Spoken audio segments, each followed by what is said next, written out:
और ये है हमारे इधर का पोर्शन है। इधर भी हमने अच्छे से साफ़ सफाई कर दिया है, डिब्बों की सफाई कर दिए थे। अभी कुछ डिब्बे हमने धुल के बाहर भी रखे हैं सूखने के लिए, तो सूख जाएंगे तो फिर उन्हें भी ला के रखेंगे। और ये बर्तन का रैक, स्टैंड सब साफ़ हो गया। और मिक्सी भी हमने अच्छे से साफ़ कर ली थी। इधर का भी सारा पोर्शन हो गया। ये हमारे किचन के डिब्बे को हमने अच्छे से साफ कर लिया है। डिब्बों की सफाई हो गई है, आप लोग देख सकते हैं। वैसे हम अक्सर साफ किया करते हैं, किचन में रहते हैं, लेकिन फिर भी ये दीपावली वाली सफाई है, सबके घर में हो रही है। दोस्तों, आज 3 दिन से हमारे यहाँ दोपहर में चावल बन रहा है, क्योंकि हमारे यहाँ चावल नहीं बनता था। लेकिन घर की सफाई में भाई ये सब लोग हमारे ऊपर एहसान कर रहे हैं, कह रहे रहने दो भाई। कल राजमा चावल बना था, परसों भी चावल ही था, किस चीज़ के साथ सब लोग खाए थे। और आज फिर खिचड़ी बन गई। और इस समय हमारे यहाँ शाम को ही रोटी बन रही है। तो सब लोगों का बहुत बहुत शुक्रिया है भाई, हमारे ऊपर इतना एहसान करने के लिए। दे दे सबको खाने के लिए, जिसको अचार वगैरह लेना होगा तभी अचार दे देते हैं। तो और दही भी दे दे रहे हैं, अचार है। और रोटी वगैरह अगर कोई तो खाएगा नहीं, क्योंकि भाई अब इस समय खिचड़ी बनाए, बहुत थक गए। और इस समय लगभग 2:45 हो रही हैं, क्योंकि हमारे यहाँ 2-2:30 तक खाना हो जाता है। लेकिन आज सिर्फ इसी में ही 2:45 बज गई। अब दे हाँ, शाम के समय ये हुआ कि सब्जी क्या बनेगी, तो बाद में डिसाइड हुआ कि ना हो पालक पनीर बना लो। अब पालक पनीर बन तो गई, तो हमारे छोटे सुपुत्र जी इसको नहीं पसंद करते हैं पालक पनीर।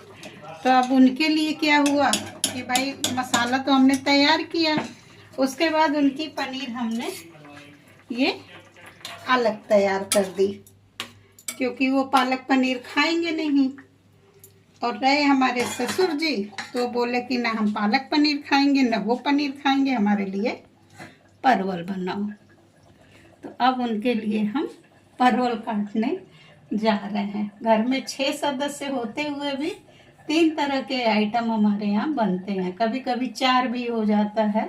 तो सबके घर में भी ये प्रॉब्लम होती है कि कोई कुछ खाता है, कोई कुछ खाता है। लेकिन कुछ घरों में होता है कि भाई कंप्रोमाइज़ हो जाता है, हमारे यहाँ नहीं होता है, हमारे यहाँ अलग ही बनाना है।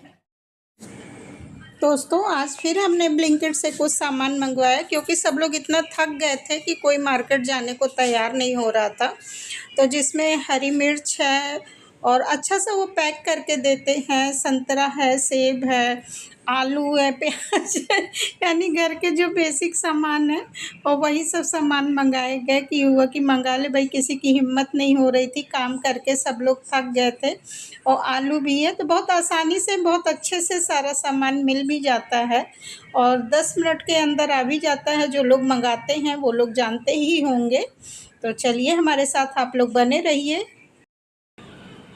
दोस्तों, सब लोग इतना थक चुके थे हमारे यहाँ आज कि किसी को मार्केट जाने की हिम्मत ही नहीं हो रही थी। वैसे भी हमारे चौराहे पे ही मुश्किल से 5 मिनट भी नहीं लगता, चौराहे पे सारा सामान मिल जाता है।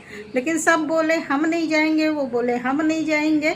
ये हुआ कि भाई चलो ऑर्डर ही करो, क्योंकि ये है कि थोड़ा तो महंगा पड़ता ही है, 2-4 रुपये, ज़्यादा अंतर नहीं पड़ता। लेकिन ये है कि घर बैठे सामान सब मिल जाते हैं, तो इससे अच्छा और ही क्या चाहिए। तो यही हुआ कि सामान मंगा लेते। और 3 दिन से हमारे यहाँ सब लोग खिचड़ी ही खिचड़ी नहीं खा रहे, मतलब कल राजमा चावल खाए, आज खिचड़ी खाए। दोपहर का ये है, शाम को तो रोटी बनाते ही है कि भाई शाम को तो कोई नहीं ही खाएगा। लेकिन चलिए, इतना अच्छा लग रहा है कि चलो सब लोग समझ रहे हैं कि हाँ, अकेले थक गई है काम करते करते, इतना समझ रहे हैं, यही हमारे लिए बहुत है। ऐसे ही हो भाई, परिवार को होना चाहिए जो अगले की मतलब तकलीफ़ को समझ रहे हैं कि हाँ, अकेले परेशान हो रही है तो रहने दो, चलो आसानी ही से जो बन जाए वही खा लेते हैं। तो इसी तरह हमारे यहाँ भी हो रहा, सब लोग भाई कंप्रोमाइज़ कर रहे हैं। तो चलिए, अब कल एक नई वीडियो के साथ आप लोगों के सामने हाजिर होंगे। और अगर हमारा वीडियो आप लोगों को पसंद आया करे तो प्लीज़ चैनल को लाइक, सब्सक्राइब और शेयर करिएगा। और कमेंट बॉक्स में ज़रूर बताइएगा कि आप मेरा किस तरह का ब्लॉग देखना चाहते हैं, आप मेरे ब्लॉग में किसको किसको देखना चाहते हैं, ये भी कमेंट बॉक्स में ज़रूर बताइएगा। तो हम उन लोगों को अपने ब्लॉग में ज़रूर लाने की कोशिश करेंगे। चलिए मिलते हैं कल आप लोगों से, तब तक के लिए नमस्कार दोस्तों।